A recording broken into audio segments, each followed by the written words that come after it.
اب اس میں جو رجم ہے اس کی وضاحت میں سمجھتا ہوں کہ یہاں حاجہ ہے، جس طرح میں نے شروع میں عرض کی تھی کہ سورہ نور میں 100 کوڑوں کی سزا ہے، اور سورۃ احزاب کی جو آیت ہے، سورۃ احزاب کی آیت ہے 61 تا 63، اس میں اللہ تعالیٰ فرماتا ہے اعوذ باللہ من الشیطان الرجیم بسم اللہ الرحمن الرحیم لَإِلَّمْ يَنْتَهِ الْمُنَافِقُونَ وَالَّذِينَ فِي قُلُوبِهِمْ مَرَضٌ وَالْمُرْجِفُونَ فِي الْمَدِينَةِ لَنُغْرِيَنَّكَ بِهِمْ ثُمَّ لَا يُجَاوِرُونَكَ فِيهَا إِلَّا قَلِيلًا مَلْعُونِينَ أَيْنَمَا ثُقِفُوا أُخِذُوا وَقُتِّلُوا تَقْتِيلًا سُنَّتَ اللَّهِ فِي الَّذِينَ خَلَوْا مِن قَبْلُ وَلَن تَجِدَ لِسُنَّتِ اللَّهِ تَبْدِيلًا۔ اس کا میں نے ترجمہ پہلے کر دیتا ہوں کہ اللہ تعالیٰ فرماتا ہے کہ اگر منافقین اور وہ لوگ جن کے دلوں میں بیماری ہے اور مدینے میں افواہیں پھیلانے والے وہ اگر باز نہیں آئیں گے تو ہم تجھے ان کے پیچھے لگا دیں گے، یعنی تجھے تسلط دے دیں گے ان پہ، پھر وہ تیری قرب میں تیرے جوار میں زیادہ دیر نہیں رہیں گے، اور یہ ایسے لوگ ہیں جو اللہ کی رحمت سے دور ہیں اور شیطان کے چنگل میں آ گئے ہیں، لعنت زدہ ہیں۔ اینما سوکفو اوخذو، جہاں کہیں بھی وہ پائے جائیں انہیں پکڑا جائے، وقتلوا تقتیلا، اور انہیں اچھی طرح قتل کیا جائے۔ پھر تیسرا اس میں جو اللہ تعالیٰ فرماتا ہے کہ سنت اللہ فی الذین خلو من قبل، جو تم سے پہلے گزرے ہیں ان میں یہ سنت چلی آئی ہے، یہ طریق ہے، جس طرح میں نے عرض کی کہ یہود میں بھی یہ سزا چلتی تھی۔ اب اس آیت میں خاص طور پہ پرانے جو مفسرین ہیں انہوں نے بھی اس سے زنا کی سزا اور رجم مراد لیا ہے، اور یہ جو ہے کہ والذین فی قلوبہم مرض، اس کے متعلق جو علماء تفسیر ہیں اکرما اور عطا وغیرہ، انہوں نے فی قلوبہم مرض سے مراد فحاشی کا ارتکاب کرنے والے مراد لیا ہے۔ اسی طرح مرض سے ان کے نزدیک زنا اور اس کی رغبت کی بیماری مراد ہے۔ تو یہ بڑی واضح طور پہ انہوں نے اس سے گو اس میں ڈائریکٹ زنا کا نہیں تعلق، لیکن یہ جو دو الفاظ ہیں فی قلوبہم اور مرض، یہ انہوں نے خاص طور پہ اس پہ زنا اور زنا کی اشاعت کرنے والے جو اڈے چلانے والے اور آگے پیچھے اور اس کا بیان کر دیا کہ وہ بہت برائیاں پھیلانے والے ہیں۔ حضرت اقدس مسیح موعود علیہ السلام جو حکم عدل بن کے آئے، حضور نے بھی اس آیت سے یہ استدلال کیا ہے کہ یہاں پہ زناکاری کرنے والے جو ہیں اور وہ مراد ہیں، اور حضور نے اس سے سنساری کا استدلال کیا ہے۔ حضور فرماتے ہیں، چھوٹا سا اقتباس ہے، یہی سنت اللہ ہے فی الذین خلو من قبل، اسی کی بنا پہ حضور فرماتے ہیں کہ یہودیوں کی مقدس کتاب اور اسلام کی مقدس کتاب کی روح سے یہ عقیدہ متفق علیہ مانا گیا ہے کہ جو شخص ایسا ہو کہ خدا کی کتابوں میں اس پر ملعون کا لفظ بولا گیا ہو،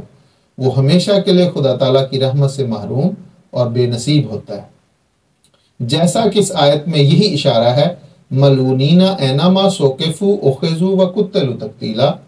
حضرت صاحب اس کا ترجمہ فرما رہے وہی جس طرح مفسرین کا بھی یہی استدلال ہے، یعنی زناکار اور زناکاری کی اشاعت کرنے والے جو مدینے میں ہیں یہ لعنتی ہیں، یعنی ہمیشہ کے لیے خدا کی رحمت سے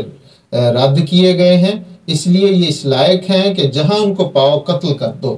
پس اس آیت میں اس بات کی طرف یہ عجیب اشارہ ہے کہ لعنتی ہمیشہ کے لیے ہدایت سے محروم ہوتا ہے،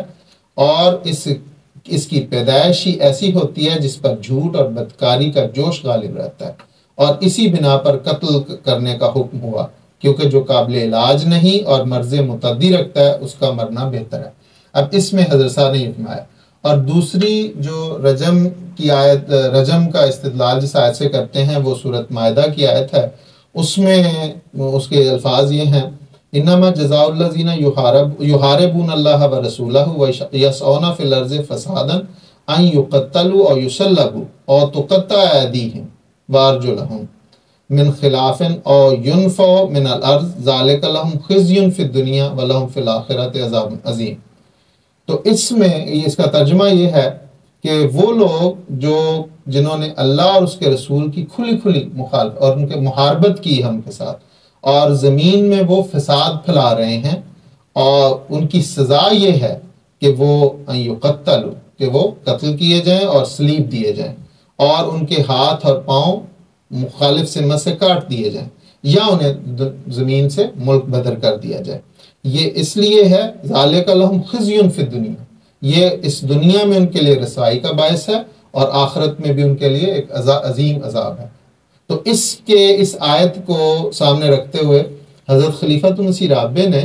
جو اس کا میں تھوڑا سا اقتباس حضرت صاحب کو پڑھوں گا، جس سے خاص طور پہ جو رجم کی سزا ہے اس کی شناخت اور کیوں قرآن کریم میں رکھی ہے اس کی پوری طرح حکمت سامنے آ جاتی ہے۔ حضرت خلیفۃ مسیح رابع رحمہ اللہ فرماتے ہیں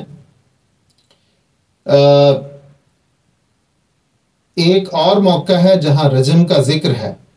اور وہ ہے فتنہ اور فساد، اور صرف زنا نہیں بلکہ ایسی باتیں ظلم اور جور ہیں جن کا اس آیت میں ذکر ہے، یہی جو اوپر بیان کیا گیا ہے۔ اس آیت میں ذکر ہے فسادیوں کا، فتنہ پردازوں کا، باغیوں کا، اور جنہوں نے زمین میں ہر طرف گند پھیلایا ہوا ہے۔ ان کے متعلق حکم یہ ہے کہ ان کو بہت سخت سزائیں دی جائیں جو آگے دنیا کے لیے عبرت کا نشان بن جائے۔ ان سزاؤں میں وہ بھی ہیں جو پرانے زمانے میں دی جاتی تھیں۔ اب یہاں لفظ زنا کا تو نہیں استعمال ہوا، مگر فساد جس قسم کا وہاں بیان ہوا ہے اس میں حضور فرماتے ہیں، اس میں میں نے ایک دفعہ پہلے بھی ایک موقع پر عرض کیا تھا کہ میرے نزدیک چونکہ سنسار کا لفظ قطعیت کے ساتھ یہاں ملتا ہے، اور چونکہ اس فساد میں صرف زنا نہیں بلکہ زنا بالجبر شامل ہو سکتا ہے، تو وہ زنا کی سزا نہیں ہوگی محض، بلکہ ایسا زنا جس سے ایک عورت پر ظالمانہ حملہ ہوا ہے اور اس کو ہمیشہ کے لیے مجروح کر کے رکھ دیا گیا ہے۔ یہ عام زنا نہیں، ایک معصوم بچی کے ساتھ ایسی حرکت کی جاتی ہے۔ تو قرآن کریم کی تعلیم اگر صرف عام زنا کی حد ان سب معاملات پر بھی لگاتی تو اس سے قرآن کریم کی تعلیم ایک قسم سے نامکمل ثابت ہوتی کہ موقع اور محل کے بغیر معمولی جرم کی بھی وہی سزا دی جا رہی ہے اور نہایت بھیانک جرم کی بھی وہی سزا دی جا رہی ہے۔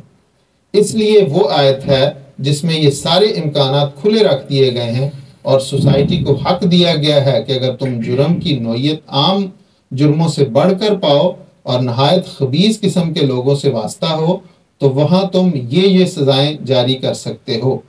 اس میں جیسا کہ میں نے بیان کیا کہ ایک زنا بالجبر بھی شامل ہے۔